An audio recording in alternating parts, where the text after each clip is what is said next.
지난번 창세기 34장은 야곱의 딸 디나가 추장 세겜에게 겁탈을 당한 이야기였습니다. 이 화가 난 야곱의 아들들이 그들을 속여서 세겜 족속을 대량 학살해 버렸습니다. 나그네가 남의 고장에 들어가서 이런 일을 벌였으니 주변에 있는 나라들이 가만히 있을 리가 없습니다. 모든 나라가 하나로 일어나서 이제 야곱의 가정을 치려고 합니다. 야곱 가문은 멸망당할 위기를 만나게 된 것입니다. 그런데 이런 결정적인 순간에 하나님께서 또다시 야곱의 삶에 개입하십니다. 1절 말씀을 보겠습니다. 하나님이 야곱에게 이르시되 일어나 베델로 올라가서 거기 거하며 네가 내 형 에서의 낯을 피하여 도망하던 때에 네게 나타났던 하나님께 거기서 단을 쌓으라 하신지라. 오늘 말씀을 보면 이 위기 상황 속에서 야곱이 하나님께 도와달라고 간구했다는 그런 기록이 나오지 않습니다. 하나님이 주도적으로 개입하신 것입니다. 기독교는 주도권이 하나님께 있는 종교입니다. 모든 것이 하나님에서부터 시작됩니다. 그래서 성경 맨 첫 구절인 창세기 1장 1절이 태초에 하나님이라는 말로 시작됩니다. 언제나 하나님이 앞서 행하신다는 것입니다. 모든 것의 시작에 하나님이 계시다는 말이에요.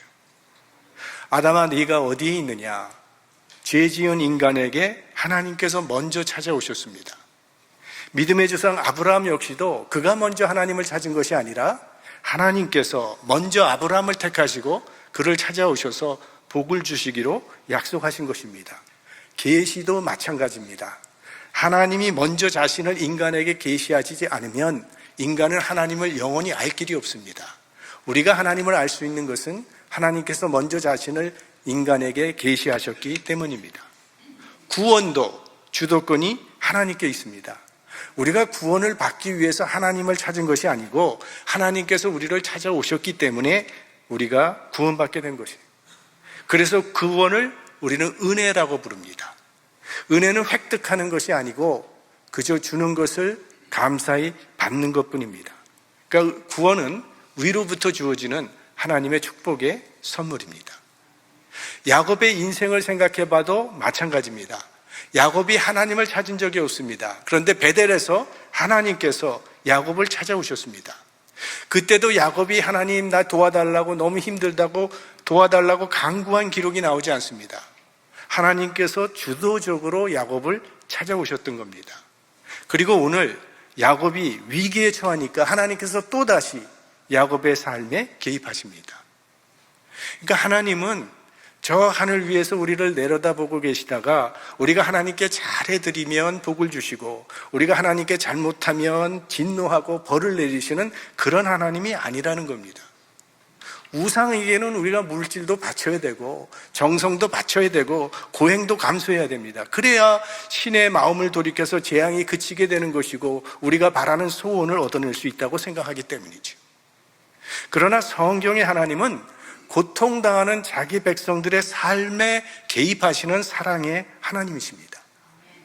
자녀가 고통을 당하면 우리 부모들은 그 자녀의 고통을 해결하기 위해서 자녀의 삶에 개입합니다. 왜? 사랑하기 때문에. 하나님의 자녀들이 고통 가운데 있을 때 하나님은 우리를 사랑하시기 때문에 그 고통에서 우리를 구원해 주시기 위해서 찾아오신다는 겁니다. 우리가 고난당할 때 반드시 기억해야 할 것은 하나님은 결코 나의 고통에 무심한 분이 아니라는 사실입니다. 하나님은 나의 처지를 알고 계시고 필요한 구원을 베풀어 주시는 하나님이라는 그 사실을 믿고 살아가시기를 바랍니다. 하나님께서 야곱에게 베델로 올라가서 거기서 단을 쌓으라고 말씀하시는데 이 베델은 야곱에게 매우 특별한 장소입니다. 자기 형 에서를 피하여 도망갈 때 처음으로 하나님과 만났던 장소. 그때 베델에서 하나님은 야곱에게 말씀을 하셨습니다. 내가 너와 함께하고 네가 어디로 가든지 너를 지킬 것이며 네가 다시 고향으로 돌아올 때까지 떠나지 않겠다고 말씀을 하셨습니다. 그 하나님의 말씀에 감사해서 야곱이 거기에 단을 쌓고 하나님께 서원 기도를 했습니다. 그것이 창세기 28장 20절에서 22절까지가 야곱이 서원한 기도의 내용입니다. 함께 보겠습니다.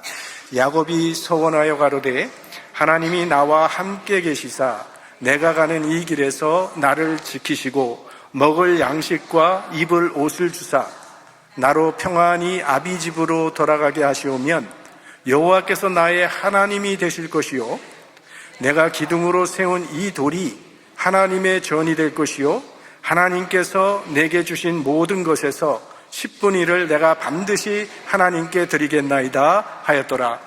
여기 야곱이 하나님께 요구하는 사항이 나옵니다. 하나님은 야곱에게 이런 일을 해 주십시오. 여행길에서 나를 지켜주시고 먹을 것을 주시고 입을 것을 주시고 다시 안전하게 고향으로 돌아오게 해 주십시오. 이것이 야곱이 하나님께 요구한 사항입니다. 그리고 야곱이 하나님께 또 약속한 것이 나오는데 그러면 이 장소, 즉 베델, 이 베델에서 내가 하나님의 전을 건축하고 주를 섬기면서 11조를 드리겠습니다. 이것이 야곱의 소원입니다. 그리고 그날로부터 지금 약 30년의 세월이 흐른 것입니다. 야곱이 20년 만에 밧단 아람에서 가나안 땅으로 돌아왔고 또 이 세겜 땅에서 약 10년을 보냈기 때문에 30년의 세월입니다. 그리고 결과는 분명히 나타났어요. 하나님께서는 야곱이 요구한 것 다 이루어 주셨습니다. 야곱은 하나님께 약속한 것 하나도 지키지 않았습니다. 지금 야곱은 하나님 덕분에 먹을 것과 입을 것이 많아졌어요. 고향을 떠날 때는 혼자였는데 이제는 대가족을 이루었습니다. 종도 많이 거느리고 있고 가축은 수를 헤아릴 수 없을 만큼 많아졌어요. 정말 재벌이 돼서 고향인 가나안으로 평안히 돌아왔습니다. 하나님이 약속을 지키셨다는 거죠. 그러면 야곱은 마땅히 베델로 가서 하나님께 자기가 서원한 것을 이행했어야 합니다. 그러나 야곱은 베델의 서원을 잊어버린 채 세겜 땅에서 계속 머물러 있었던 겁니다. 이 세겜이라고 하는 곳은 물과 풀이 넉넉하기 때문에 아주 살기가 좋고 특히 가축치기에 좋은 땅이라고 합니다. 그런 세겜에서 10년 정도 살다 보니까 이 야곱 가정의 영적인 상태가 아주 게을러지고 나태해졌습니다. 딸 디나는 가나안 문화에 빠져서 자유분방하게 다니다가 봉변을 당했습니다. 야곱의 아들들은 하나님의 이름을 빙자해서 세겜 사람들을 속이고 죽이는 일을 조금도 두려워하지 않고 서슴지 않고 행했습니다. 그리고 그게 죄라는 생각도 하지 않습니다. 정당한 일이라고 생각을 했습니다. 야곱은 그런 모습을 보고도 비겁하게 침묵만 지키고 있었습니다. 이것이 세겜에서 살고 있던 야곱 가정의 영적인 상태였습니다. 야곱은 이 세겜의 좀 세련된 문화의 마음을 빼앗겨서 하나님과 했던 그 서원은 잊어버리고 그냥 그곳에서 그곳 사람들과 별 탈 없이 평안히 그저 지내기를 원했던 것입니다. 세겜과 이 베델의 거리는 그렇게 멀리 떨어져 있는 곳이 아닙니다. 약 30마일 정도 떨어진 거리입니다. 조금만 더 가면 베델인데 10년이라고 하는 긴 세월을 세겜 땅에 머물러 있었습니다. 그러다가 이러한 모든 일을 야곱이 당하게 된 것입니다. 그런 야곱에게 오늘 하나님은 베델로 올라가라고 말씀하십니다. 무슨 뜻이겠습니까? 더 이상은 세상에 마음을 빼앗긴 채 살지 말고 하나님과 서원했던 그 첫사랑의 장소인 베델로 올라가라는 말씀입니다. 첫사랑을 회복하라. 영적 회복을 촉구하는 말씀입니다. 사실 세겜도 가나안 땅에 있습니다. 하지만 야곱은 세겜에서 멈추지 말고 베델까지 올라갔어야 합니다. 야곱은 약속의 땅에 들어오기는 했지만 정말 하나님이 원하시는 베델이 아니라 베델과 비슷한 세겜 땅에 머물러 있었던 겁니다. 야곱이 약속의 땅 가나안에 들어온 것까지는 잘한 것입니다. 또 세겜에 온 것까지도 잘한 겁니다.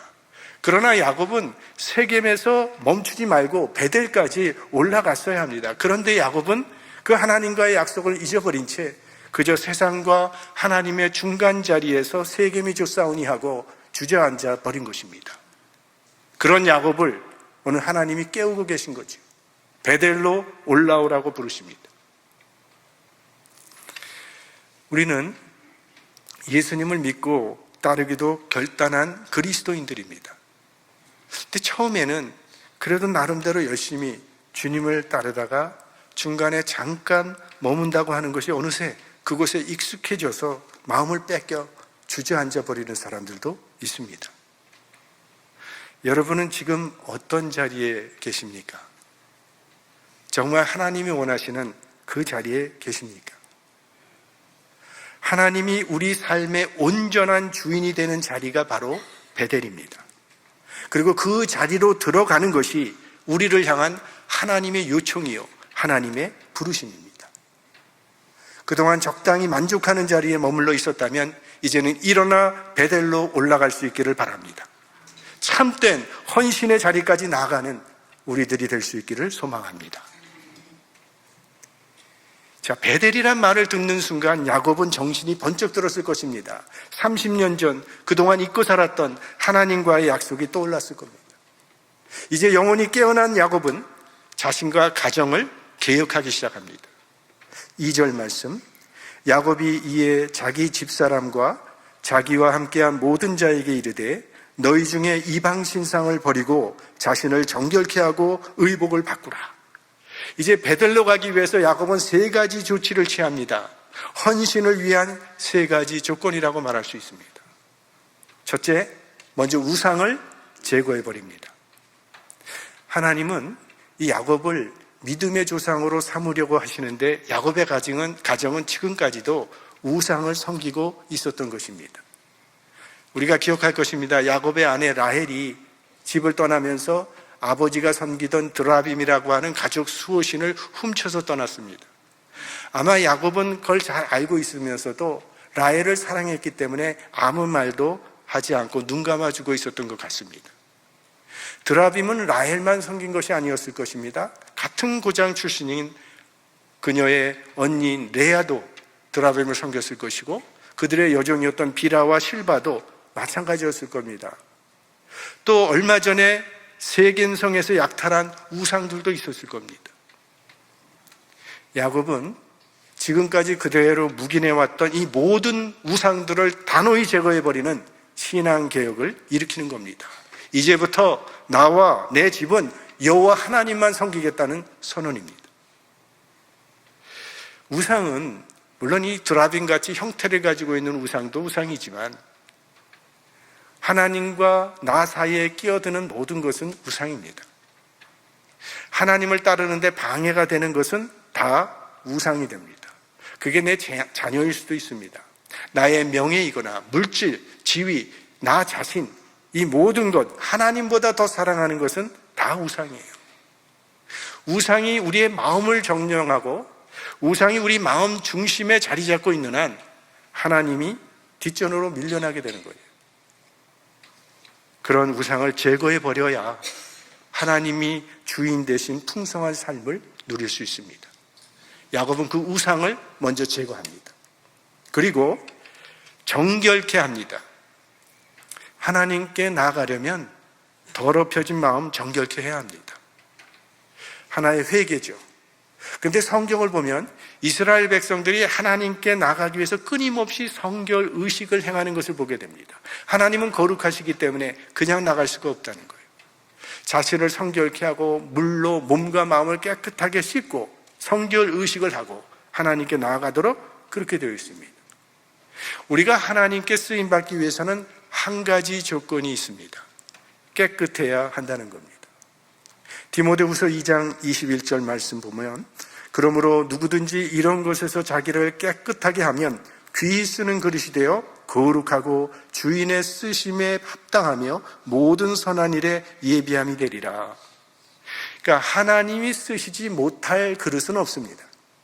작은 그릇도 쓰시고 큰 그릇도 쓰시고 투박한 그릇도 쓰시고 유리그릇, 질그릇, 은그릇, 동그릇 하나님은 다 사용하실 수 있습니다. 단 한 가지 조건이 붙는데 깨끗해야 한다는 거예요. 집에 갑자기 친구가 찾아왔습니다. 그릇이 필요한데 여러분 어떤 그릇을 사용하시겠습니까? 아무리 비싸고 좋은 그릇이라 할지라도 그 그릇이 더러우면 사용할 수 없습니다. 깨끗하게 준비되어 있는 그릇을 쓰게 되는 거죠. 우리의 심령도 말씀과 기도로 깨끗하게 준비되어 있을 때 하나님께 쓰임받는 그릇이 될 수 있는 것입니다. 그 다음에 세 번째로 의복을 바꿔 입으라고 명합니다. 의복이라고 하는 것은 사람의 행동을 결정합니다. 군인에게 군복을 입히면 군인처럼 행동을 합니다. 운동복을 입으면 운동하고 싶어지는 겁니다. 여러분, 축구 경기를 하는데 양복을 입고 축구 경기하는 선수들을 생각해 보십시오. 얼마나 우스꽝스럽습니까? 우리 금년 부활절 찬양제 때 우리 교육자들이 성가대 가운을 입고 머리에 가발을 쓰고 세련되게 몸을 흔들면서 그 시스터 액트라고 하는 영화의 장면을 우리가 모방을 해서 많은 분들이 좋아하셨어요. 웃었어요. 그게 왜 우스꽝스러운 겁니까? 입고 있는 옷과 하는 행동이 반대였기 때문이죠. 그리스도인이 되었으면 신분에 걸맞는 옷을 입어야 합니다. 헌 옷 벗어버리고 새 옷 입어야 합니다. 옛사람의 생활 방식, 그 습관, 그 가치관 벗어버리고 우리 주님이 주시는 새로운 정체성 그리고 새로운 가치관을 가지고 살아가야 합니다. 근데 어떤 사람은요, 여러 벌의 옷을 준비했다가 때에 따라 편리하게 바꿔 입으려고 하는 사람들도 있어요. 그리스도인은 오직 한 가지 옷, 우리 예수님이 입혀주시는 옷만 필요한 것입니다. 하나님 앞에 헌신하기 위해서는 오늘 야곱의 결단이 필요하죠. 하나님을 믿는데 장애가 되는 이 우상을 다 치워버리고 자신을 정결케 하고 세속에 물든 옷을 벗어버리고 예수 그리스도의 옷으로 갈아입어야 합니다. 자, 야곱이 가족들에게 이렇게 결단을 촉구한 후에 이제 베델로 올라가자고 했더니 3절 말씀, 우리가 일어나 베델로 올라가자. 나의 환난 날에 내게 응답하시며 나의 가는 길에서 나와 함께 하신 하나님께 내가 거기서 단을 쌓으려 하노라 하며, 베델로 올라가자. 세겜에 쌓아놨던 땅 다 버리고 그동안 지어놓던 집 다 버리고 베델로 올라가자는 거예요. 드디어 야곱의 마음속에 하나님의 품으로 돌아가야겠다는 결단이 내려진 것입니다. 우리 지난 34장에서 나타난 야곱의 모습은 어땠습니까? 아주 무능하고 비겁하기 짝이 없는 모습이었죠. 그저 끝까지 침묵만 지키면서 남의 눈치만 보던 아버지, 자기가 져야 될 책임은 지지 아니하고 자녀들에게 책임을 전가하던 아버지, 그래서 자녀들에게 권위를 인정받지 못하던 아버지. 그러나 오늘 야곱은 그런 야곱이 아닙니다. 그의 목소리에는 권위가 있어요. 아주 확신에 찬 목소리로 가족들에게 선언하는 겁니다. 베델로 올라가서 우리 여호와께 단을 쌓자. 그랬더니 가족들의 반응이 나타납니다. 그들이 자기 손에 있는 모든 이방 신상과 자기 뒤에 있는 고리를 야곱에게 주는지라 야곱이 그것들을 세겜 근처 상수리 나무 아래 묻고, 야곱의 소리를 들은 그의 가족과 모든 종들이 자기들이 가지고 있던 우상들을 모두 야곱에게 넣고 야곱은 그 우상들을 받아서 나무 아래에 묻었다고 했어요. 어떻게 이런 변화가 일어날 수 있었던 것입니까? 야곱이 변했기 때문입니다. 야곱이 변하니까 가정이 따라서 변합니다. 아버지의 권위가 살아난 것이죠. 야곱의 영적인 권위에 압도되어서 그의 가족들이 그리고 온 종들이 다 우상을 내버린 겁니다. 진정한 개혁은 나로부터 시작되는 겁니다. 내가 변해야 가정이 변합니다. 우리 가정은 왜 이러냐고 불평하지 마십시오. 내가 먼저 변해야 합니다. 아니, 사회가 왜 이래? 불평하지 마세요. 내가 변하지 않기 때문입니다. 먼저 나를 변화시키십시오. 내가 변화되면 여러분의 가정이 변화될 것이고 우리 교회가 변화될 것이고 이 세상도 변화될 것입니다. 그것이 진정한 개혁입니다.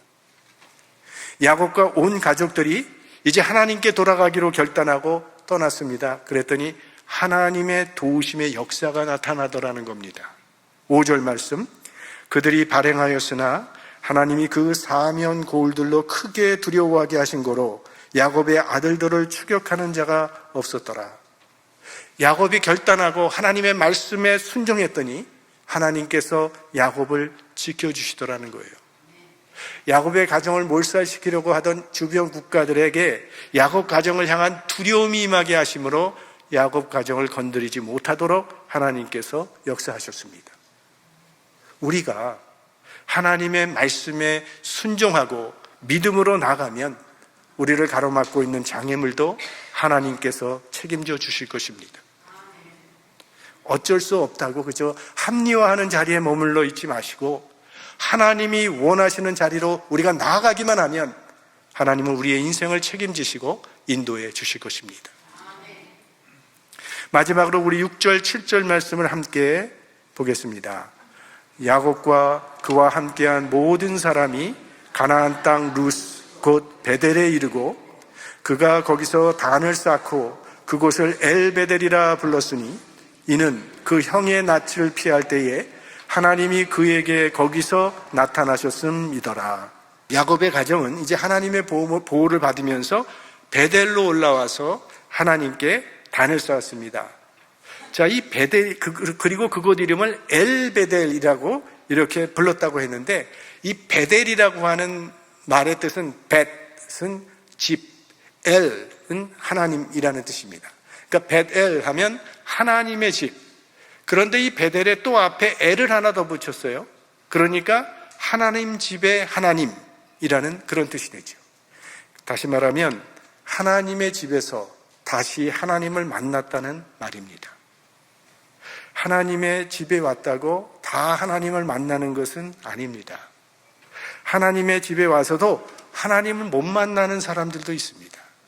그냥 그렇게 왔다가 그렇게 갑니다. 정말 성전 마당뜰만 받고 가는 그런 사람들도 있어요. 지금 여러분이 예배드리고 있는 이 자리가 우리 살아계신 하나님을 만나고 하나님께 헌신하는 엘베델이 되기를 소망합니다. 지난주 창세기 34장은 31절까지 있는 꽤 긴 본문이었는데 거기에는 하나님의 이름이 단 한 번도 나오지 않는다고 말씀을 드렸습니다. 그리고 그것은 야곱의 영적 상태와 무관하지 않다고 말씀을 드렸습니다. 오늘 우리는 창세기 35장 1절에서 7절까지 보았는데 이 짧은 구절 안에 하나님의 이름이 5번이나 나옵니다. 세겜에서 잊었던 하나님을 베델에서 다시 되찾게 된 것입니다. 때로 우리들에게는 어쩔 수 없이 하나님만 의지할 수 있도록 만드는 사건이 필요합니다. 그렇지 않으면 우리는 교만해서 하나님께 감사할 줄도 모르고 심지어는 하나님의 필요성조차 느끼지 못하고 살아가기 때문입니다. 야곱은 참 배고프고 외롭고 힘들 때 하나님 앞에 간절한 서원 기도를 하더니 삶에 여유가 생기고 넉넉해지니까 베델을 잊고 있었던 것입니다. 비옥한 농토와 문화인이 살고 있는 이 세겜 땅에 자리를 잡고 영구히 거기서 살 계획을 세웠던 것입니다. 그게 화근이 되어서 하나밖에 없는 딸에게 끔찍한 사건이 일어나고 아들들의 광기 어린 살인극으로 말미암아 야곱 가정에는 큰 오점이 남게 되었던 것이죠.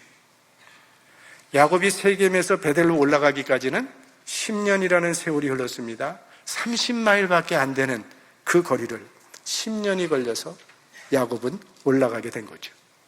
세겜에서 너무 오래 머물러 있었습니다. 사랑하는 성도 여러분, 지금 여러분이 있는 곳은 어디입니까? 교회에 열심히 출석하고는 있지만 그저 형식적으로 종교 생활을 하고 계신 분은 안 계십니까? 이렇게 예배는 드리고 있지만 정작 하나님과는 거리가 먼 삶을 살고 있지는 않았습니까? 한때는 그래도 은혜를 받아서 감사해서 하나님을 위해 살겠다고 헌신도 했는데 언젠가부터 적당히 좋은 게 좋은 거라고 살고 있지는 않습니까? 베델로 올라가라는 이 하나님의 음성에 오늘 우리들도 귀를 기울여야 하겠습니다. 하나님과 소원해진 삶을 청산하고 하나님과 바른 관계 안으로 들어가는 것, 그것이 베델입니다. 베델에 올라가서 베델의 제단에 엎드려 다시 하나님을 만나고 잃어버린 초심을 회복하는 우리 모두가 될 수 있기를 바랍니다. 이 여러분의 심령에 베델의 은혜가 새로워지는 축복이 임하시기를 주님의 이름으로 축원합니다. 성령의 능력으로 기름